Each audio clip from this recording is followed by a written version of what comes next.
Hey everybody, how's it going? This is Doug with HomesNOW. I just wanted to do a quick update of where we're at.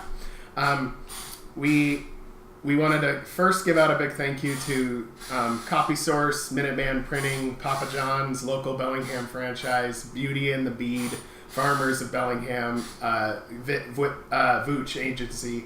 All of these people have helped out with, or all these businesses have helped out with donations of money and goods and supplies, and we thank them for that. Thank you very much. Any other businesses that want to get in on this and help house people who are homeless, please let us know. We're happy for any help you can provide. Another thing we've got coming up is that on August 12th, we've got a homeless person summit. Again, we plan on doing these every month. This one's going to be a barbecue. Last time it was pizza. This time it's going to be a barbecue. And we invite you to come and talk to the homeless, speak with them, and to find out what their story is, and maybe figure out new ways to help. So we wanted to bring some supplies to help them out, because some things that we might take for granted because it's so easy, because we have enough money, or it's easy enough for us to get. And it's not the case with a lot of people who are homeless. So some things you might not think about that you could bring to the summit that would really, really help alleviate their problem of surviving is backpacks and bags and rolling luggage so they can carry things.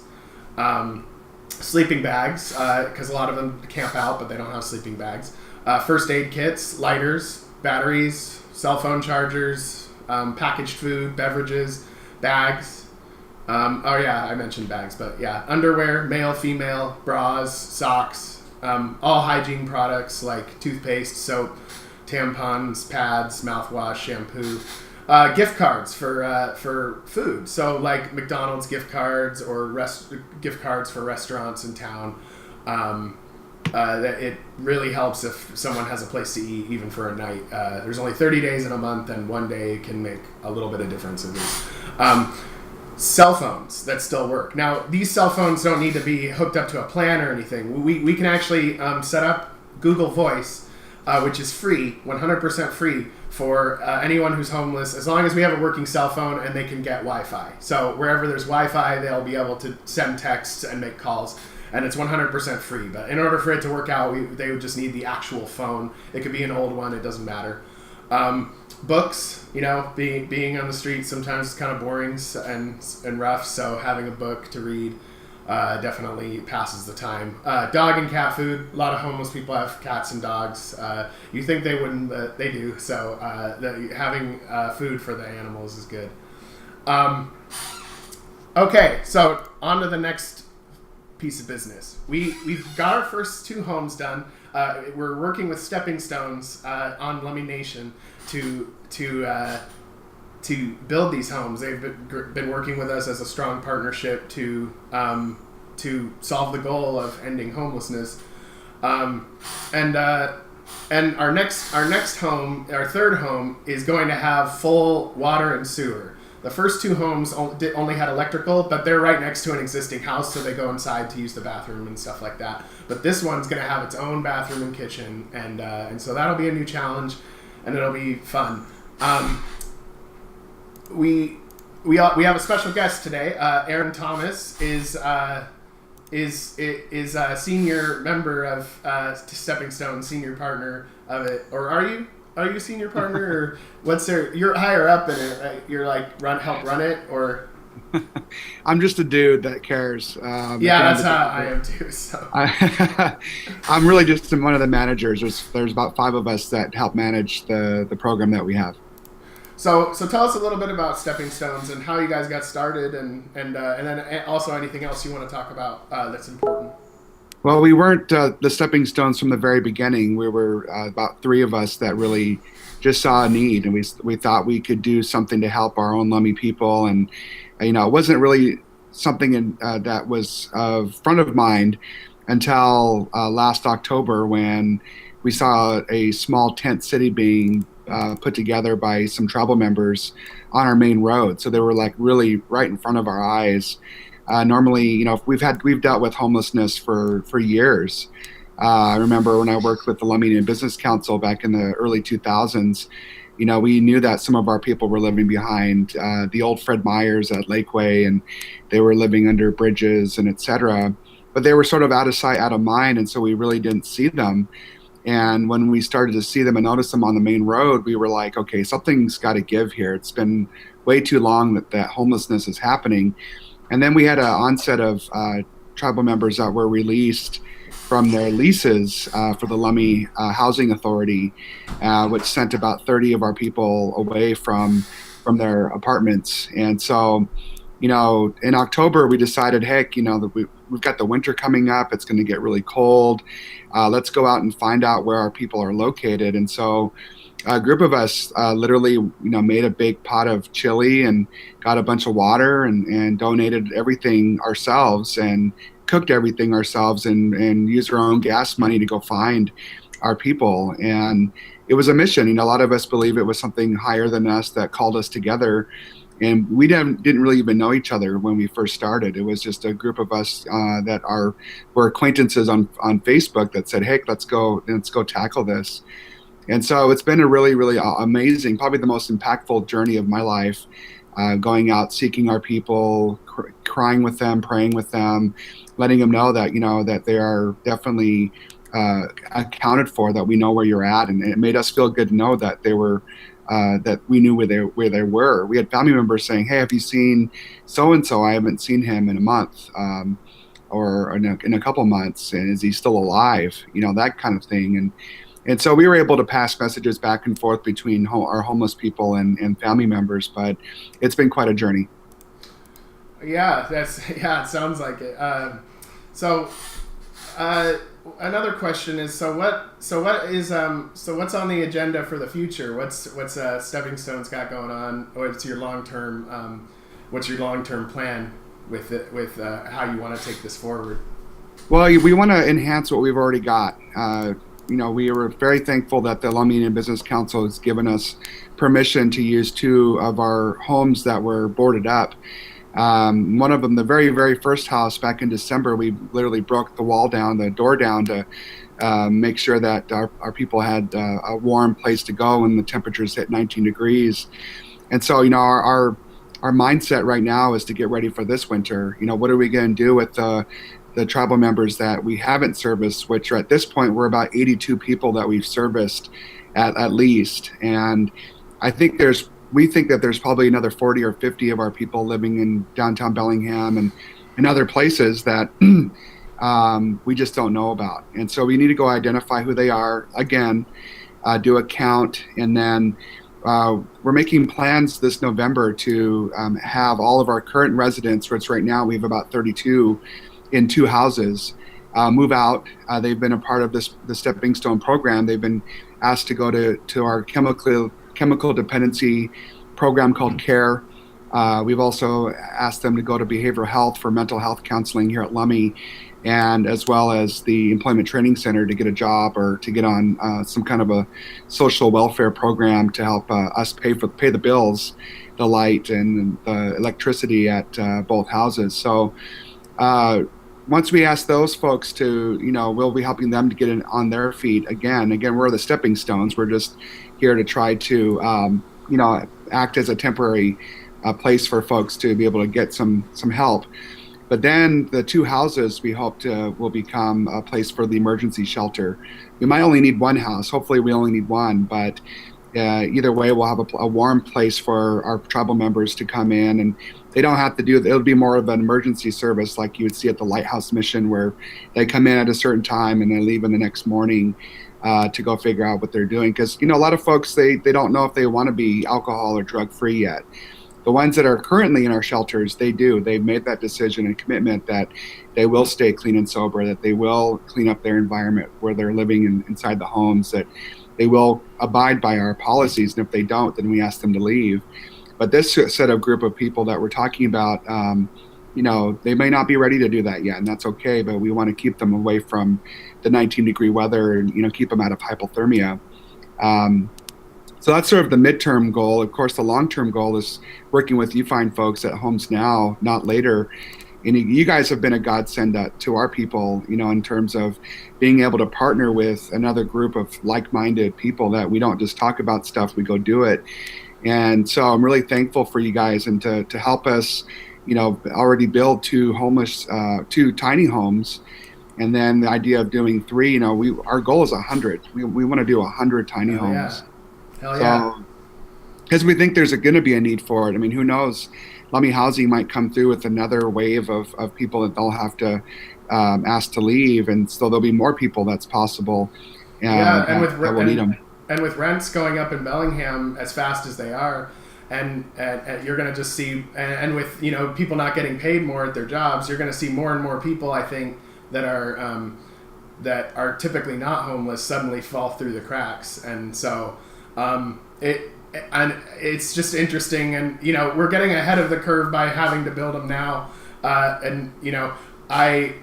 we're really happy to be working in a partnership with you guys, because I feel like we're actually making progress and getting stuff done, when like a lot of times when you work with a lot of groups that you don't get that feeling. You just feel like you're talking and talking, but like nothing happens. So it's really nice, and we plan on having this be a long-term partnership, and we're really happy to work with you guys. Yeah, I mean, the way that we think of it too is that, yes, we do want a long-term partnership, but hopefully we can end homelessness and then prevent it. That's the other big piece of the work that at Lummi, as you guys have known, because you're able to do things at Lummi that you probably couldn't do outside of Lummi, we can get things done a lot quicker. Even though from our standards at Lummi, we can say, gosh, it's the red tape. But looking at it from that point of view, where the county even takes longer, we have an opportunity at Lummi to be able to prevent homelessness and then to end it. Well, yeah, and that's what's cool about it too, because we're going to be able to show that the model works, right? And so any kind of argument that the county or the city tries to make that it can't work, that we'll be able to show them proof that it does. And we've got tens of tribes that have already called us saying, hey, how did you guys do that? How did you guys get your council to say yes to one of your homes? How did they, and so they're asking us the questions. And so we've got a model that's working that, maybe we can, be able to share the wealth in terms of the knowledge and be able to give out to even some of the bigger tribes that have, probably bigger coffers than Lummi Nation, have bigger casinos and more economic development than we do. Right. They have homeless issues, and they even get per capita checks each month, and still they see homelessness. So we hope that we can be, a way for this model to work, that we can be able to educate everybody else that wants to know. Yeah, lead by example, and because once you take action and it works, it inspires other people, and other people, and basically you start to see other people pick up the same model, and then before you know it, homelessness went down by 20%. Cool. Right. We have 8 graduates so far of our program. These are folks that were with us in December when it got really, really cold. We had about 51 people in that first house, so we had cots everywhere. And out of that 51, 8 of them have moved on. They've got their own house or apartment, got their own jobs. They've been working the care programs and the behavioral health programs really well, and got their kids back and that kind of a thing. And so, 57% of our current residents are under 18. So it's not just an adult problem. We've got children that are being affected, and they have to go to school. They can't just stay at the shelters. We have to make sure that they have good attendance, and whether or not they get good grades, that's a different story. But at the end of the day, we're really thankful that through the help of the community. I mean, the community really has been the backbone of this entire program. If it wasn't for especially the Lummi Nation community, every time we put out, hey, we need kitchenware for one of our shelters, or we need towels or something, somebody always instant messages me back saying, I've got that. Where can I drop it off at? I mean, literally every single time that we put something out, within 24 hours, we get some kind of a comment back. So if it wasn't for the Lummi community, I know this would not have been as successful as it is. Yeah, I hear you there. That makes sense. I mean, you need a community for things because when everybody's all by themselves as a survivalist on their own, it actually is a much crappier situation than when the community works together. It's a lot harder, so. We're doing pies for donations right now. So that's not a bad idea.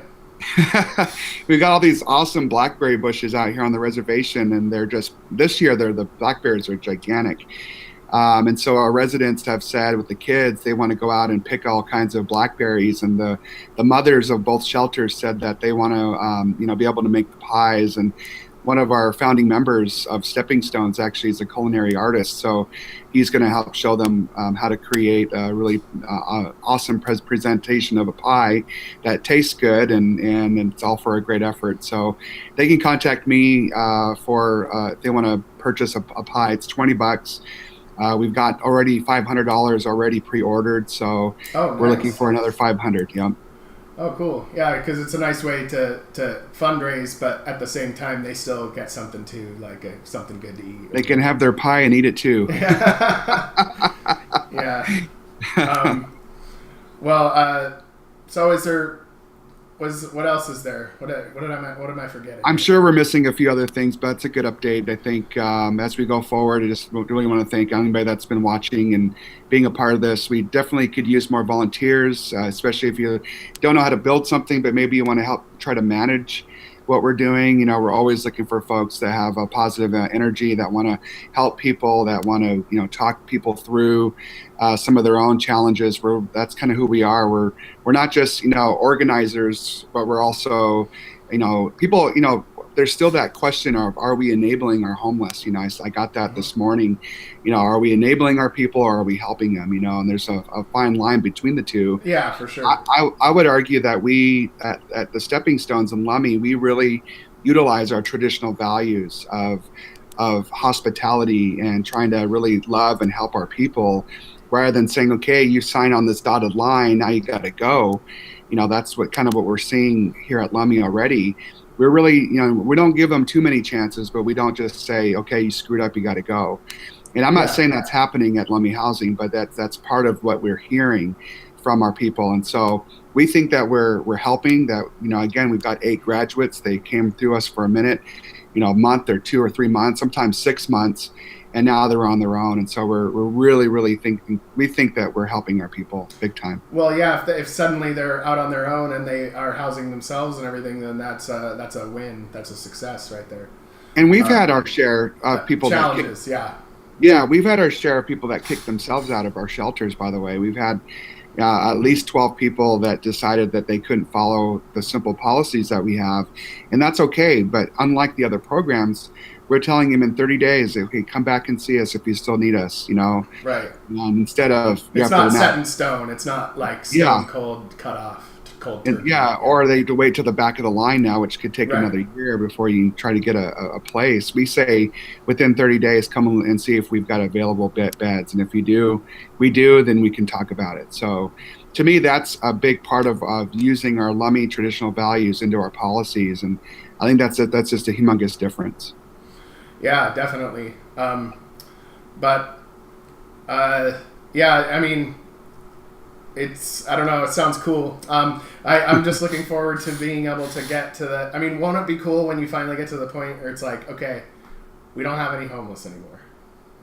Yes, our job is absolutely. I want to get to a point where one of our houses is literally sitting and collecting dust because, maybe we should, now we got this small family that needs a temporary place. Well, now we've got a whole policy and procedure set in place, and we got a location, and it's got funds still left in the bank for us to pay for certain things. I think that's my vision. I don't know. I haven't talked it over with the entire team, but I really would love to have just that temporary location where, and then all these tiny homes, this whole tiny home village is another vision that we can see on the reservation.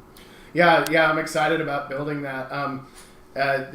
And it's also nice too, like when you're talking about a homeless. I mean, like what I actually like about your current model that you've got going on is that they feel like the homes feel like you're just at somebody's house, right? Yeah. They don't feel like everyone's all huddled in like sardines and stuff. It's like, okay, like this is like a house. People live here. Sure, there's a lot of people that live here, but it doesn't feel overcrowded or anything. Even though I'm sure that it's more crowded than if you were just one family living in a house, obviously. But Absolutely. I enjoy. I mean, I'm saying I look at the model and I can see how it would make sense. Yeah. And then of course, but the emergency shelter, like what you're describing, that's good for like, because you have a lot of people that are homeless that can't get the help because the resources only gain at such a rate. And so you have to have a bigger shelter that's on a more temporary basis, I guess, for those who are really out in especially in the winter, like what you were saying. And that's one thing I really admired about what you guys did, because you took a risk and took the boards off the window and then said, okay, we're turning this into an emergency shelter until the cold lets up. And I don't know, I think that's really cool. I feel like a lot of people, if it was Bellingham, they wouldn't do that. They would. Again, we're just following our traditional values. I think that's the big piece of all this. And it's been, like I said, it's probably the most inspiring, impactful thing I've ever done in my life. Hell yeah. Well, yeah, I'm really happy to be doing this. I'm glad to be helping you guys, and you guys are helping us too. So I feel like it's mutually beneficial, and we're just thrilled. So and I'm guessing that we're gonna have more video interactions like this if you enjoy the format. That'd be great. Okay, cool. Yeah, and if you want to talk to us online or anything either the other way, that's cool too. So anything is good. We're just glad to work together, and we just want everyone to know that things are going great, and we're having a good time. Yes, absolutely. Okay, cool. Well, thank you very much. You'll see this online shortly. Okay. Yeah. Take it easy, man. Thank you.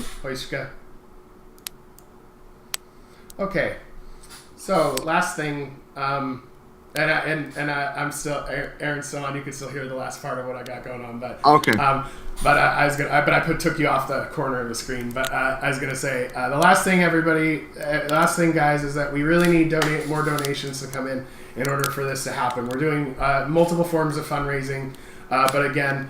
We have the link to our Patreon, which is for monthly donations. We have our link to GoFundMe, PayPal, and whatever. If anything you can do to help, we really appreciate it. And the more you guys help, the faster we can get this done. We're moving as fast as we possibly can.